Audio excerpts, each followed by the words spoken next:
बिहार की राजनीति का एक ऐसा नाम जिसने संघर्ष और सेवा को अपनी पहचान बनाया, नाम है राजेश रंजन और पप्पू यादव।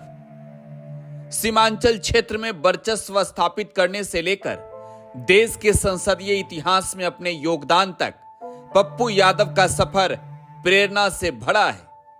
आज पप्पू यादव का जन्मदिन है। उनके इस जन्मदिन के मौके पर पप्पू यादव के जीवन की कहानी को करीब से बताते हैं। 24 दिसंबर 1967 को पूर्णिया जिले में जन्मे राजेश रंजन और पप्पू यादव शुरू से ही जनता से जुड़े रहे। सीमांचल और कोसी क्षेत्र की समस्याओं और गरीबी को करीब से देखते हुए उन्होंने छोटी उम्र में ही गरीबों और वंचितों के हक के लिए आवाज उठानी शुरू की। उनका जुड़ाव जमीन से इतना गहरा था कि वे आम आदमी की तकलीफ को अपनी तकलीफ मानते हैं। पप्पू यादव का जीवन संघर्षों से भरा रहा। राजनीति में उनका कदम एक ऐसे दौर में पड़ा जब बाहुबल और जातिवाद का बोलबाला था। 1990 में मधेपुरा के सिंहेश्वर से पहली बार निर्दलीय चुनाव जीतकर पप्पू यादव विधायक बने। फिर 1991, 1996, 1999, 2004, 2014 और 2024 में वो पूर्णिया और मधेपुरा से चुनाव जीतकर सांसद बने। पप्पू यादव ने 2015 में अपनी पार्टी बनाई थी, जन अधिकार पार्टी। पप्पू यादव इस पार्टी के बैनर तले चुनावी मैदान में भी उतरे। हालांकि भले ही पप्पू यादव के दल को चुनावी दंगल में जीत नहीं मिली, लेकिन इस दल के बैनर के तहत पप्पू यादव ने जो बिहार में सेवा के कार्य किए, जनता के दिल में पप्पू यादव ने जगह बना ली।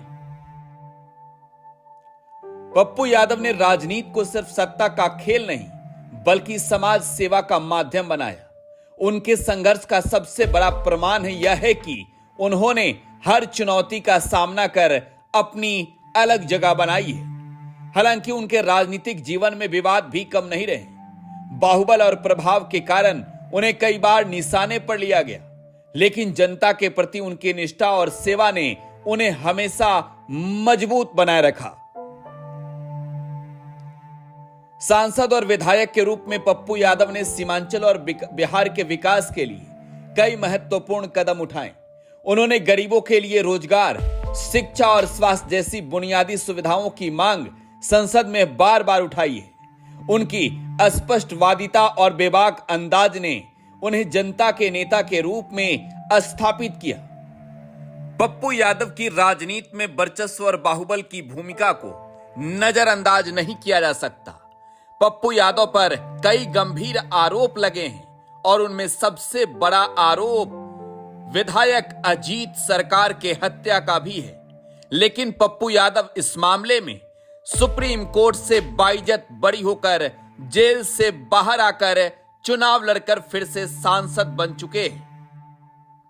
विरोधी चाहे उन्हें विवादित नेता कितना भी क्यों न कहे, लेकिन उनके समर्थकों के लिए वो सीमांचल के मसीहा हैं। उन्होंने हमेशा अपने प्रभाव का इस्तेमाल जनता के हित में किया। उनके लिए बाहुबल कभी सत्ता पाने का जरिया नहीं, बल्कि जरूरतमंदों की मदद का माध्यम रहा है। हाल में पप्पू यादव तब पूरे भारत में सुर्खियों में आ गए जब उन्होंने कांग्रेस ज्वाइन करने के बाद पूर्णिया से निर्दलीय चुनाव लड़ने का ऐलान किया और जनता के जनादेश से पप्पू यादव जीत भी गए। लेकिन इसके बाद चर्चा में तब और आ गए जब लॉरेंस बिश्नोई गैंग को पप्पू यादव ने खत्म करने की चेतावनी दी और फिर लॉरेंस गैंग ने पप्पू यादव को हत्या कर देने की धमकी दी। पप्पू यादव का जीवन सेवा और समर्पण का प्रतीक है। कोविड-19 महामारी के दौरान उनके द्वारा जरूरतमंदों के लिए की गई मदद ने पूरे देश का ध्यान खींचा। उनकी एम्बुलेंस सेवा, राशन वितरण और मरीजों को अस्पताल पहुंचाने की व्यवस्था ने पप्पू यादव को जन नेता की उपाधि दी। उनके सेवा कार्यों ने यह साबित किया कि राजनीति केवल कुर्सी की लड़ाई नहीं, बल्कि समाज के उत्थान का माध्यम भी है। Bureau report, today Bihar news, Patna.